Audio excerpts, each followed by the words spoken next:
Hello student. आज हम जिस टॉपिक के बारे में चर्चा करने वाले हैं उस टॉपिक का नाम है software and its types.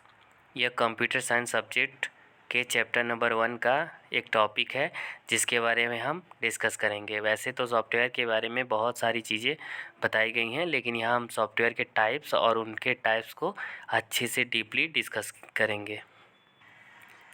Software को हम एक क्वेश्चन के रूप में देखेंगे। नॉर्मली सॉफ्टवेयर के बारे में बहुत सारी चीज़ें बताई गई हैं, लेकिन यहाँ हम क्वेश्चन के माध्यम से देखेंगे क्योंकि एग्ज़ाम में ऐसे क्वेश्चन आ सकते हैं। तो एग्ज़ाम के पर्पज़ से हम इस क्वेश्चन को अच्छे से एक्सप्लेन करेंगे। Describe software in a brief. Software के बारे में ब्रीफ में डिस्क्राइब करना है, यानी कि सारे पहलुओं पर ध्यान देना है। Software is a one of the primary elements of a computer system. Software primary element है किसका? कंप्यूटर सिस्टम का।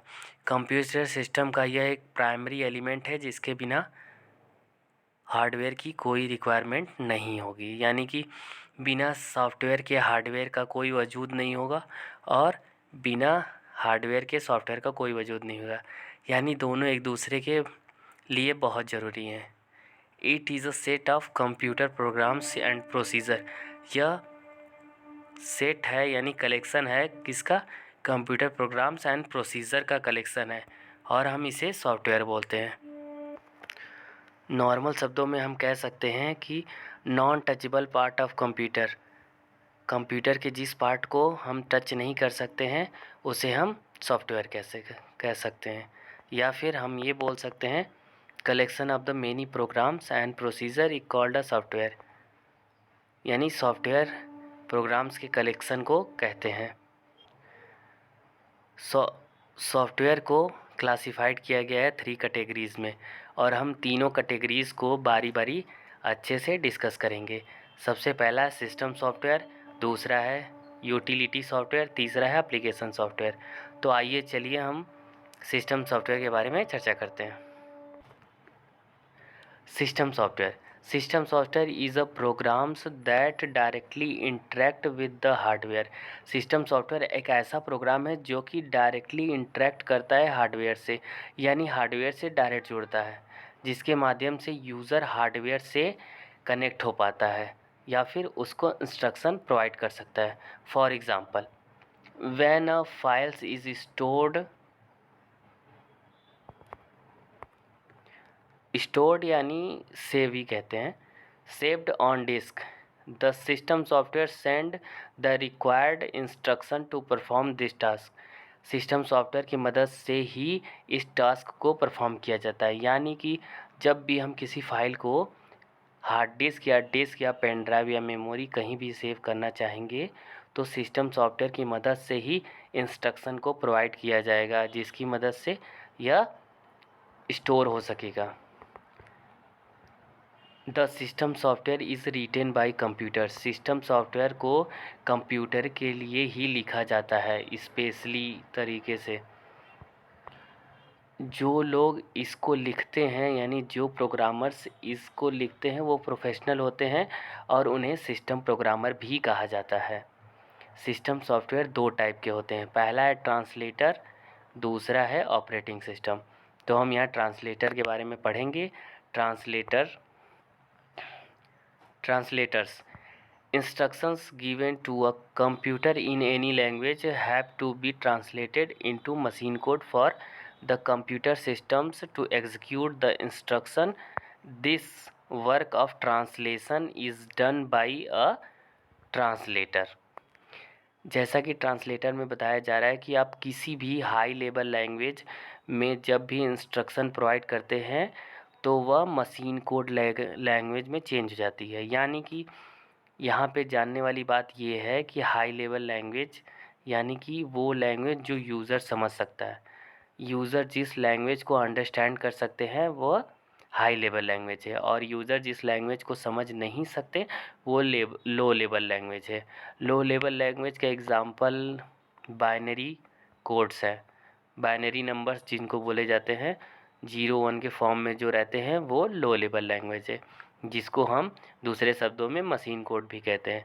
तो हम यहाँ ये जानते हैं कि ट्रांसलेटर का मस्ट उपयोग यही है कि यूज़र द्वारा दिए गए इंस्ट्रक्शन को वह हाई लेवल से लो लेवल में चेंज करता है या लो लेवल से हाई लेवल में चेंज करता है। यूज़र द्वारा दिए गए इंस्ट्रक्शन को जब वो हाई लेवल से लो लेवल में चेंज करता है तभी कंप्यूटर सिस्टम इस इंस्ट्रक्शन को एग्जीक्यूट करता है। यह सारे कार्य ट्रांसलेटर के द्वारा ही किए जाते हैं। तो हम यहाँ पे अब ट्रांसलेटर के टाइप को डिस्कस करेंगे। ट्रांसलेटर के टाइप को भी 3 भागों में डिवाइड किया गया है। पहला इंटरप्रेटर है, दूसरा कंपाइलर, तीसरा है असेंबलर। हम तीनों के बारे में बारी बारी पढ़ेंगे। फर्स्ट है interpreters. Interpreters are the translator which are use to convert programming language into machine language for the purpose of execution line by line. It translates one statement at a time and executes its।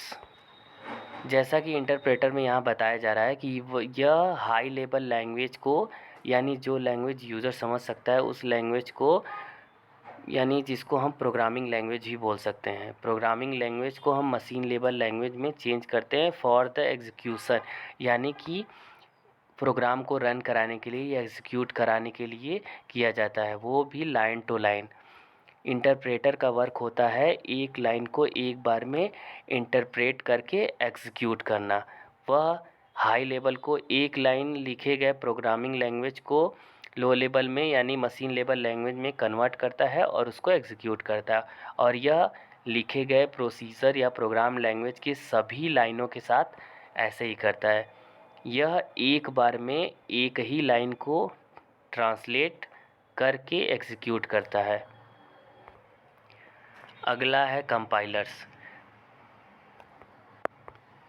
The compilers translate the whole program code known as the source code and prints a list of the errors which have to be corrected as a whole.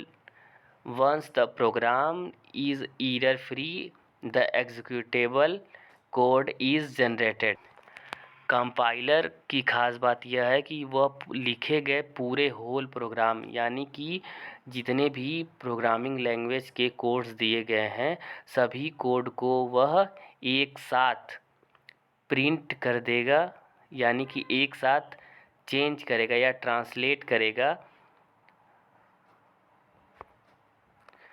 High level से low level में, यानी machine code में change करेगा और उसमें आने वाले सारे एरर्स की एक लिस्ट बना के यूज़र को प्रोवाइड कर देगा, जो कि करेक्ट किए जाएंगे। जब तक प्रोग्राम करेक्ट नहीं होंगे, यानी जब तक प्रोग्राम एरर फ्री नहीं होंगे तब तक यह एग्जीक्यूट नहीं होंगे। और कंपाइलर के उपयोग से ही सी लैंग्वेज पे हम वर्क करते हैं। सी लैंग्वेज के प्रोग्राम्स को हम कंपाइलर की मदद से ही ट्रांसलेट करते हैं। कंपाइलर का बहुत ज़्यादा ही उपयोग किया जाता है और यह इंटरप्रेट के मुकाबले बहुत ज़्यादा ही फास्ट होता है। अगला है assembler. This software translates a program written in assembly language to machine level language. यहाँ पे हमको ये जानने की ज़रूरत है कि असेंबली लैंग्वेज होती क्या है। असेंबली लैंग्वेज एक ऐसी लैंग्वेज होती है जो कि जिस सिस्टम में क्रिएट होती है वह सिर्फ उसी सिस्टम में वर्क होती है, यानी असेंबली लैंग्वेज द्वारा लिखे गए प्रोग्राम्स ओनली उसी सिस्टम में वर्क करेंगे जहाँ पे यह प्रोग्राम लिखे गए हों, और यह किसी भी सिस्टम को सपोर्ट नहीं करती है। और असेंबलर एक ऐसा ट्रांसलेटर है जो कि ओनली असेंबली लैंग्वेज को मशीन लेवल लैंग्वेज में चेंज करता है या मशीन लेवल लैंग्वेज को असेंबली लैंग्वेज में चेंज करता है। सिस्टम सॉफ्टवेयर का दूसरा टाइप है ऑपरेटिंग सिस्टम। अब हम ऑपरेटिंग सिस्टम के बारे में डिस्कस करेंगे। An operating system is a set of the routine programs that are used to manage the operations of the computer. Operating system एक ऐसा प्रोग्राम का रूटीन या सेट बोल सकते हैं, कलेक्शन ऑफ द प्रोग्राम्स हैं जो कि कंप्यूटर के पूरे ऑपरेशन को मैनेज करते हैं, हार्डवेयर से लेके सॉफ्टवेयर तक सभी चीज़ों को मैनेज किया जाता है। The operating system isolated the hardware from the users. Hardware operating system की मदद से ही यूज़र हार्डवेयर से इंटरेक्ट यानी जुड़ पाते हैं। बिना सिस्टम सॉफ्टवेयर यानी कि बिना ऑपरेटिंग सिस्टम के कभी भी कोई यूज़र हार्डवेयर से इंटरेक्ट या उसको यूज़ या उसको जोड़ नहीं सकता है। The user communicates with the operating system. User हमेशा कम्युनिकेट करेगा ऑपरेटिंग सिस्टम के माध्यम से ही।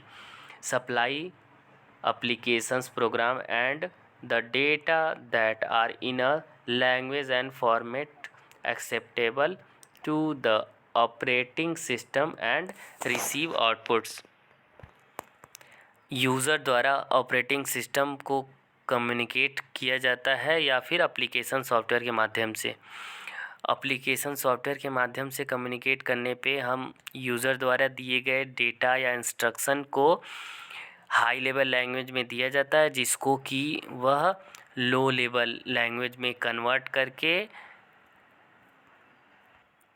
सीपीयू द्वारा प्रोसेस करके उसके बाद फिर ऑपरेटिंग सिस्टम यूज़र को आउटपुट रिसीव कराता है।